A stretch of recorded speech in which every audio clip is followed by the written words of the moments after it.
Selamat malam. Dan kita juga sudah hadir bersama dengan Boni Hargen, pengamat politik. Selamat malam, Bang. Saya ke Babe dulu. Jokowi digugat dan dinilai meninggalkan tanggung jawabnya sebagai gubernur dan meninggalkan 19 janji kampanye. Seperti apa Anda melihatnya? Enggak, ini kan ada poin waktu tanggal 20 September ya. Akan memimpin Jakarta selama 5 tahun, tidak menjadi kutu loncat dengan mengikuti pemilu 2014. Ya. Kan itu. Jadi saya nggak tahu itu gugatan tadi bunyinya bagaimana. Tapi apakah juga tepat di pengadilan Jakarta Pusat? Ya, karena ini tidak mengandung aspek hukum. Ya. Ini lebih pada soal moral. Lalu saya nggak tahu apa itu yang pas. Tapi saya hargai apa usaha dari masyarakat yang kritis tentang itu. Kalau dilihat sendiri, apa yang sebetulnya Babe lihat dari keputusan PDIP mencalonkan Jokowi sebagai capres? Apa yang diinginkan dari PDIP? Saya nggak mengerti karena Ibu Mega mengatakan si kerempeng. Nah, si kerempeng kan kamu yang kepengen, ya kan? Saya nggak tahu. Jadi kerempeng sebetulnya memang Pak Jokowi yang ingin? Ya, itu yang dikatakan oleh Mega dalam sebuah kampanye. Jadi dia juga tidak memberikan argumentasi. Hanya dia mengatakan, nih si kerempeng yang kamu ingin jadi capres. Ya, kalau kalah jangan salahin saya, kan begitu. Jadi sebetulnya sepertinya Bu Megawati juga tidak sepenuh hati begitu? Ya, saya jadi tidak mengerti ya dengan hal-hal yang seperti ini. Justru barangkali nanti ada penjelasan dari narsum lain. Kalau sepertinya sudah tertawa senyum-senyum, seperti apa Anda melihat ini? Ada apa? Ya, pertama soal gugatan itu ya, saya kira sah-sah saja kan. Namanya politik itu kan teriak-teriak apapun sah, sepanjang tidak melanggar konstitusi. Cuman saya melihat ini kegenitan politik yang terlalu agresif. Dan semua masyarakat juga tahu bahwa siapapun yang hari ini menggugat Jokowi dari segala sudut seperti apapun, itu juga semua perjuangan-perjuangan politik yang pantas dihargai, tapi orang tahu mana yang benar, mana yang salah. Sah-sah, boleh-boleh aja. Cuman jangan terlalu agresif, nanti jadi blunder gitu loh. Nah, soal janji Jokowi ya, saya komentar sedikit soal si kerempeng. Itu kan konteksnya Ibu Mega mau mengatakan bahwa Jokowi menjadi calon presiden resmi dari PD Perjuangan bukan keputusan sepihak Ketua Umum Megawati Soekarno Putri, tetapi sebuah pertimbangan mendalam berdasarkan kehendak publik. Arus ini begitu kuat, seluruh elemen masyarakat membicarakan dan menghendaki Jokowi menjadi presiden. Arus ini begitu kuat, lalu ditangkap oleh PDIP, dan disitulah kebijaksanaan yang luar biasa dari Bu Mega. Jadi saya kira dia mengatakan kalau dia kalah tanggung jawab kalian. Maksudnya bahwa saya sudah mengikuti kehendak publik, kehendak rakyat. Kalian yang bertanggung jawab atas proses ini. Ini kan sebuah kalimat yang sangat bijaksana sebenarnya. Jadi saya kira tidak ada masalah apapun. Yang melaporkan Jokowi ini justru adalah mantan pendukung Jokowi. Ya terserah, dia dulu kan mantan pendukung. Di situ ada Gerindra, ada PDP dan lain-lain di dalam tim sukses ketika mencalonkan gubernur. Nah, sekarang yang mantan sukses itu tinggal bertanya, ini faksi Gerindra atau faksi yang lain atau faksi PDP? Gitu loh. Artinya kan pengelompokan di Pilpres ini sudah berbeda konteksnya. Karena ini bukan pemilihan gubernur lagi.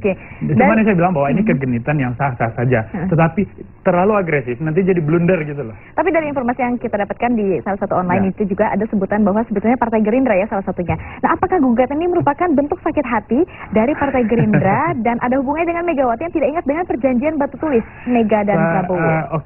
Pertama soal batu tulis. Perjanjian batu tulis itu kan sebetulnya perjanjian yang bersyarat. Bersyarat artinya bahwa kedua pihak punya syarat dan harus saling dipenuhi. Asumsi PDIP ketika itu bahwa Mega Pro itu menang. Ternyata kan kalah.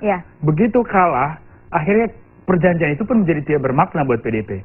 Nah, itu poin pertama. Yang kedua, saya mendengar ada masalah sedikit pada teknis finansial pendanaan kampanye di 2009. Janji pendanaan itu tidak sesuai dengan komposisi yang sudah diatur. Sehingga PDIP merasa perjanjian batu tulis pun tidak pantas dihargai lagi dan seterusnya. Tidak pantas dihargai lagi ya? Ya, dan seterusnya. Dan kemudian perubahan konteks politik. Setelah Jokowi muncul dan kemudian dia menjadi arus baru dalam sejarah politik, saya kira partai manapun tidak akan melepas peluang besar ini. Gitu loh. Artinya, apa artinya perjanjian batu tulis ketika ada sebuah momentum besar? Babe, bagaimana Be? Itu yang limitatif, butir 1 sampai 6. Butir 7 yang mengenai mendukung pencapresan Prabowo dengan tahun yang jelas itu tidak limitatif. Lalu perjanjian itu menghadirkan negara karena ada Metrai. Jadi itu lebih kuat untuk diajukan gugatan. Nah, jadi apakah Babe sebetulnya memang ada sedikit karena memang efek rasa sakit hati karena tidak di... Oh, kalau sakit hati kan nggak dibawa, jadi akhirnya digugat gitu, nggak bisa dibawa ke sidang. Ini kan kita lihat formilnya adalah masalah hukum. Kalau nanti mereka gugat, ya biarkan pengadilan yang memutuskan. Jadi karena rasa sakit hati akhirnya ada gugatan semata untuk menghadang Jokowi maju sebagai capres. Saya nggak kesana ya. Kita kan bicara kepada kesepakatan itu. Karena kalau kesepakatan sebagai sebuah peristiwa perdata mengandung konten politik, dalam jurisprudensi di Mahkamah Agung, Hakim Agung Kartijo Kausar mengatakan itu bisa pidana. Dan sudah dihukum 2 tahun perjanjian semacam itu dari tergugat di Tapanuli atau di Sumatera Utara. Jadi kita lihat aja pengadilan berjalan, kita lihat juga moral berjalan. Tapi kalau gini loh, seperti apapun proses hukum dan soal perjanjian itu, saya kira nggak ada koneksi langsung dengan Jokowi gitu loh. Dan dengan pencapresan yang nggak ada urusan. Karena yang berurusan di perjanjian itu kan pimpinan partai. Tapi masalahnya Jokowi nyapres kan, padahal sebetulnya harusnya PDIP mengusung juga Prabowo mendukung. Itu urusan PDIP bersama pihak lain yang terlibat di dalam perjanjian itu, bukan urusan Jokowi. Gitu loh. Dan oke lah, saya kira segala cara memang bisa dimainkan untuk coba melakukan manuver, menggembosi popularitas Jokowi atau menghadang. Saya kira sah-sah saja. Cuman kan mari kita hargai bahwa ada proses berpolitik secara sehat, gitu loh. Berpolitik secara sehat itu kan artinya kita tidak boleh memakai black campaign, tapi kita coba negatif campaign is okay.